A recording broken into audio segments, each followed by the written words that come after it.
Halo sahabat sekalian, ketemu lagi di channel PLTS Sederhana. Gimana kabar sahabat semua? Semoga tetap dalam keadaan baik dan juga sehat selalu. Oke sahabat, di kesempatan kali ini saya akan menjelaskan cara kerja dari sistem PLTS. Nah, selama ini saya hanya memberikan cara pemasangan dari sistem PLTS tersebut tanpa menjelaskan secara detail apa itu sistem PLTS, apa fungsi dari panel surya, dan apa kegunaan dari SCC, kemudian gimana sih cara kerjanya baterai, dan beberapa hal yang harus saya jelaskan.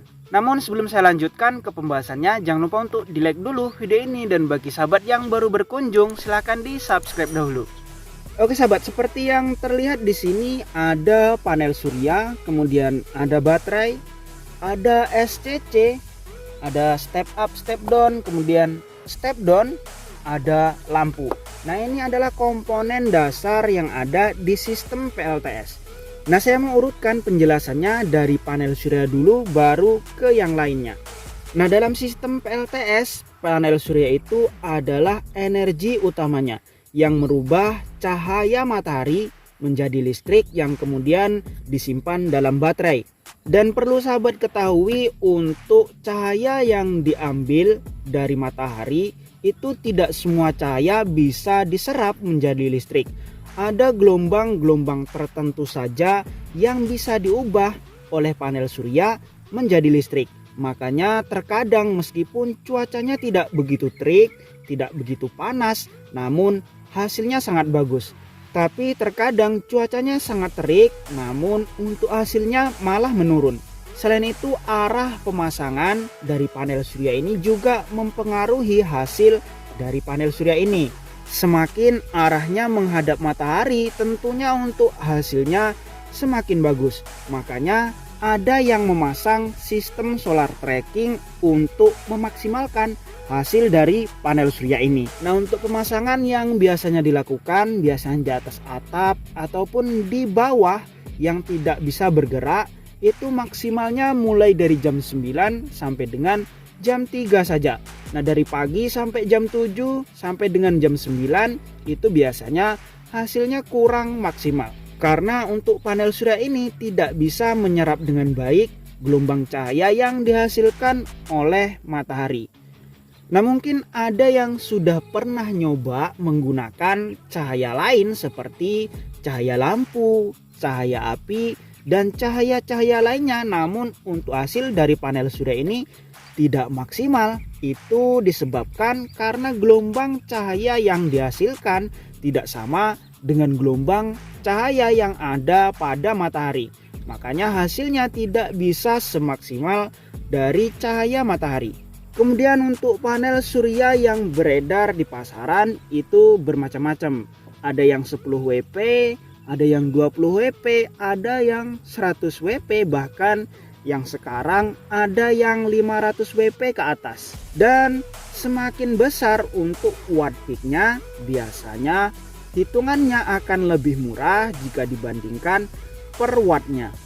Selain itu, untuk panel surya seperti ini di pasaran ada yang jenisnya monokristalin, ada yang polikristalin. Untuk panel surya yang berada di bawah 100 WP biasanya tegangannya di kisaran 18 VMP ataupun 21 volt. Nah, ini yang saya pegang ini tegangan VMP-nya ada di 18 volt. Nah, untuk panel surya 10 WP ini arusnya hanya sekitar setengah ampere saja. Tentunya semakin besar watt dari panel surya ini akan semakin besar untuk arusnya.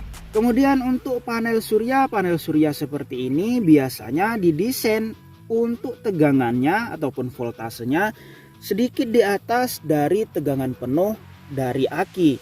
Nah, ini didesain supaya ketika dalam keadaan mendung, panel surya ini masih mampu untuk mengecas aki. Sehingga meskipun mendung, voltasenya masih bisa bertahan di atas tegangan kerja aki. Untuk panel surya seperti ini yang beredar di pasaran, biasanya ada yang VMP-nya ini di atas dari 18 VMP. Ada yang 24 VMP, ada yang 36 VMP. dan ada juga yang lebih tinggi. Untuk fungsinya tetap sama saja. Dan dengan tegangan 18 VMP seperti ini sebenarnya bisa dihubungkan dengan secara seri untuk mendapatkan tegangan yang lebih tinggi, sehingga dapat digunakan untuk mengecas aki ataupun baterai yang voltasenya lebih tinggi, misalnya 24 volt ataupun 48 volt. Tentunya untuk panel suryanya ini perlu diseri hingga tegangannya di atas dari tegangan aki. Kemudian setelah panel surya ini, komponen selanjutnya yang ada di sistem PLTS umumnya adalah SCC. Nah, SCC ini fungsinya mengontrol tegangan yang masuk dari panel surya menuju ke aki. Seperti yang kita ketahui bahwa panel surya itu biasanya tegangannya lebih tinggi dari tegangan aki.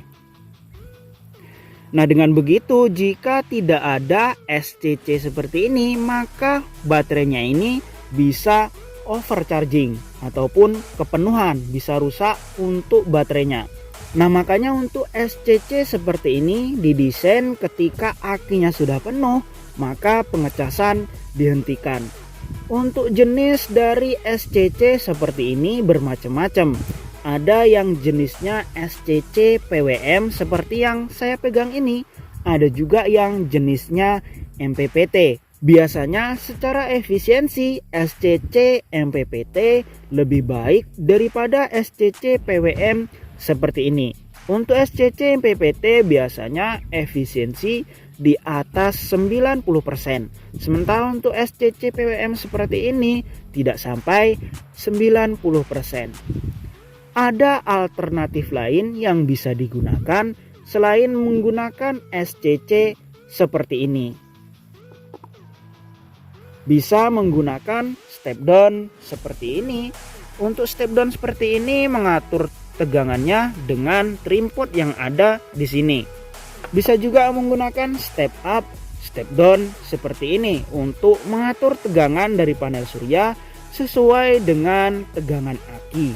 Kemudian untuk SCC seperti ini masih ada yang jenisnya step up ataupun menaikkan tegangan. Nah, yang di depan saya ini sistemnya menurunkan tegangan agar sesuai dengan aki. Ada SCC yang berfungsi untuk menaikkan tegangan dari panel surya. Jadi ketika panel suryanya hanya 18 VMP, kemudian untuk mengecas baterai yang posisinya 24 volt, maka butuh SCC yang jenisnya step up. Nah, untuk pemasangan dan setting dari SCC ini tentunya sudah banyak tutorial yang menjelaskannya.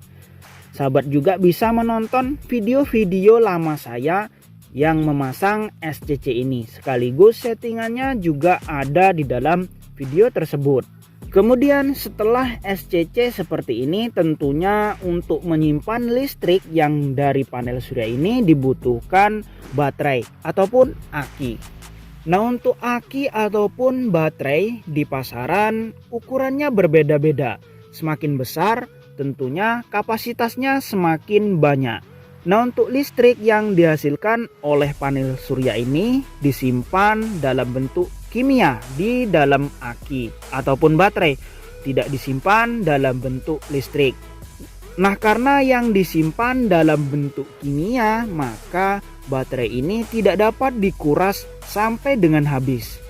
Jika dipaksa untuk dikuras sampai dengan habis, maka aki ataupun baterai tersebut biasanya cepat rusak. Oleh karena itu, untuk aki seperti ini, saran saya dikuras hanya sampai 50% saja.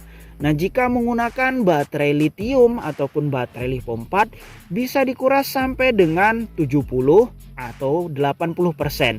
Itu aman. Nah, umumnya untuk tegangan aki yang beredar di pasaran ada di 12 volt. Untuk mendapatkan tegangan yang lebih tinggi tentunya dengan menghubungkan secara seri. Untuk mendapatkan kapasitas yang besar tentunya dihubungkan dengan memparalel aki tersebut. Nah, untuk baterai lithium ion biasanya tegangannya di 3,7 volt. Untuk mendapatkan tegangan 12 volt, tentunya harus menghubungkan secara seri 3 buah. Nah, untuk baterai Liveo 4, tegangannya biasanya ada di 3,2 volt. Butuh 4 seri untuk mendapatkan tegangan 12 volt.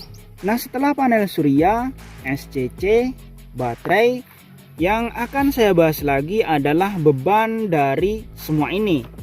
Nah, biasanya untuk lampu DC cukup dengan menghubungkan ke SCC seperti ini. Ini sudah bisa dimanfaatkan untuk menyalakan lampu dan beban-beban kecil lainnya dengan tegangan 12 volt. Selain itu, biasanya di SCC terdapat untuk port USB seperti ini. Namun, di beberapa SCC MPPT untuk seperti ini, port USB seperti ini tidak ada. Jadi memang perlu alat tambahan lagi agar bisa digunakan untuk pengecasan. Kemudian untuk beban yang lebih besar seperti halnya inverter dan beban-beban seperti kulkas, TV, rice cooker, dan lampu AC tentunya harus dihubungkan ke baterainya ataupun ke aki ini. Karena umumnya untuk SCC seperti ini arusnya sangat kecil sehingga dengan beban besar akan merusak dari SCC seperti ini. Untuk beban yang lebih besar sebaiknya langsung dihubungkan ke baterainya. Semakin besar kapasitas dari baterainya, tentunya beban yang bisa digunakan akan semakin besar. Selain komponen-komponen dasar yang ada di depan ini, sebenarnya masih ada komponen-komponen lainnya yang perlu ditambah. Namun ini adalah komponen wajib ataupun yang harus ada dalam sistem PLTS. Untuk menambahkan komponen lainnya seperti MCB, wattmeter, dan yang lainnya perlu dipertimbangkan lagi dengan budget yang sahabat gunakan. Dan saya rasa untuk pembahasan kali ini cukup sekian dulu ya. Semoga bermanfaat bagi sahabat semua. Jika ada yang perlu ditanyakan, silahkan tulis di kolom komentar. Dan jika sahabat perlu belanja beberapa komponen PLTS, coba cek di pin komentar saya dan juga di deskripsi video ini. Untuk di deskripsi video saya sudah meletakkan beberapa link yang bisa sahabat kunjungi. Oke sahabat, sampai jumpa lagi pada video berikutnya.